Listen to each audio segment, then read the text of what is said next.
Assalamualaikum warahmatullahi wabarakatuh.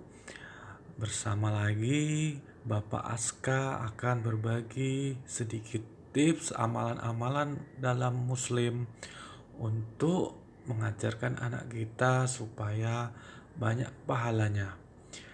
Ya, ini ada 9 amalan ya yang mau Bapak Aska berbagi. Yang pertama yaitu mendengarkan azan.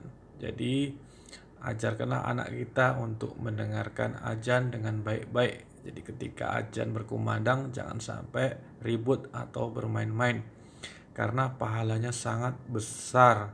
Sesuai hadis Rasulullah Shallallahu Alaihi Wasallam, barang siapa mendengarkan panggilan azan lalu ia berdoa, ya Allah Tuhan panggillah ya panggilan yang sempurna, panggilan tauhid dan sholat yang didirikan, berilah kepada Muhammad kemuliaan dan keutamaan, dan berilah untuknya tempat yang terpuji sebagaimana yang engkau janjikan kepadanya, akan mendapatkan syafaatku kelak pada hari kiamat. Jadi yang mendengarkan azan itu akan mendapat syafaat dari Muhammad Sallallahu Alaihi Wasallam. Yang amalan kedua yaitu mengucapkan doa setelah azan. Ya, jadi setelah azan kita ajarkan anak kita untuk berdoa. Ya, doanya yaitu sebagai berikut. Bismillahirrahmanirrahim. Allahumma rabba hadhihi da'watit tammah wassalatil qa'imah ati sayyidana Muhammadanil wasilata wal fadilah wasarafa wad darajatal aliyatar rafi'ah wa ba'athu maqama mahmudanil ladzi wa'attah innaka la tuliful mi'ad ya arhamar rahimin. Ya Allah ya Rabb, pemilik dakwah yang sempurna ini, salat yang ditegakkan berikanlah kepada Muhammad wasilah kedudukan yang tinggi dan fadilah kedudukan lain yang mulia. Oke, jadi amalan-amalan yang ketiga yaitu mengamini imam saat sholat. Jadi ketika sholat kita harus mengamini imam. Siapa sangka bahwa mengamini imam saat sholat itu memiliki pahala yang sangat besar. Ya, kelihatannya sepele tapi itu pahalanya luar biasa.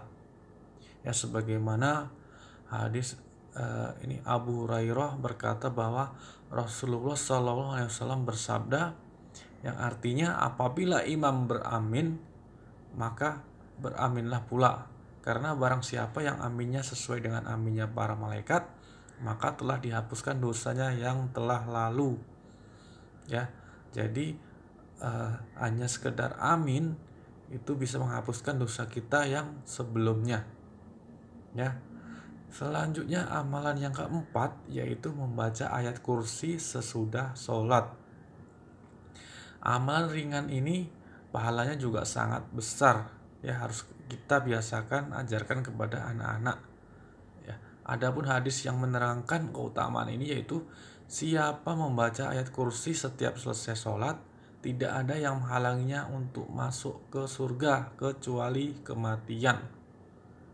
Ya, jadi harus kita biasakan membaca ayat kursi sesudah sholat ya, supaya kita dipastikan bisa masuk surga.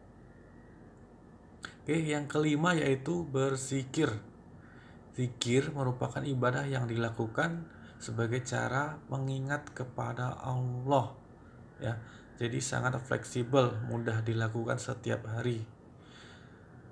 Yaitu sesuai hadis Rasulullah, barang siapa mengucapkan subhanallah wa bihamdi 100 kali setiap hari, maka gugurlah semua dosanya walau sebanyak buih di lautan. Ya, jadi kalau kita membaca 100 kali subhanallah wa bihamdi, subhanallah wa bihamdi 100 kali, maka dosa-dosa kita berguguran ya, sebanyak buih yang di lautan. Selanjutnya yaitu amalan ke-6, membaca bismillah setiap aktivitas. Jadi harus kita ajarkan kepada anak-anak kita membiasakan baca bismillah ya, apapun kegiatannya ya. Orang tua sebaiknya ya membiasakan kepada anaknya. Berarti dengan baca bismillah kita itu menyebut nama Allah yang Maha Pengasih lagi Maha Penyayang. Sebagaimana sabda Rasulullah Shallallahu Alaihi Wasallam, setiap amalan yang terdapat kepentingan di dalamnya jika tidak dimulai dengan bismillah ataupun menyebut nama Allah, maka terputus keberkahannya. Jadi apapun aktivitas yang kita mulai dengan bismillah, insya Allah akan diberkahi Allah. Dan jika tidak kita mulai dengan bismillah, maka akan terputus keberkahannya. Oke, selanjutnya itu yang ketujuh, membaca ayat suci Al-Quran. Al-Quran merupakan kitab suci bagi semua umat muslim ataupun umat Islam. Jadi pahalanya juga sangat besar. Meskipun hanya membaca satu huruf sekalipun, Allah Subhanahu wa Ta'ala tetap memberikan banyak kebaikan pada umatnya. Ya, selanjutnya yaitu amalan ke-8, mendoakan orang lain dalam kebaikan. Amalan ibadah ringan ini sangat mendatangkan pahala besar, yaitu mendoakan orang lain dalam kebaikan. Sebagaimana yang diterangkan dalam sebuah hadis, setiap kali orang itu mendoakan kebaikan saudaranya, niscaya malaikat yang menjaganya berkata, amin. Allah mengabulkan dan bagimu yang serupa. Jadi kalau kita mendoakan saudara kita itu maka akan diaminkan oleh malaikat. Oke, yang terakhir yaitu tidur dalam keadaan suci. Jadi amalan yang ke-9 ini yaitu tidur dalam keadaan suci. Yang dimaksud tidur dalam keadaan suci yaitu biasakan anak-anak kita itu berwudu sebelum tidur. Jadi amalan ringan ini bisa kita kerjakan dan mendatangkan pahala yang sangat besar. Seperti Rasulullah itu setiap mau tidur dia pasti berwudu. Keutamaan bersuci sebelum tidur, salah satu hadisnya yaitu barang siapa yang tidur dalam keadaan suci, maka malaikat akan bersamanya di dalam pakaiannya.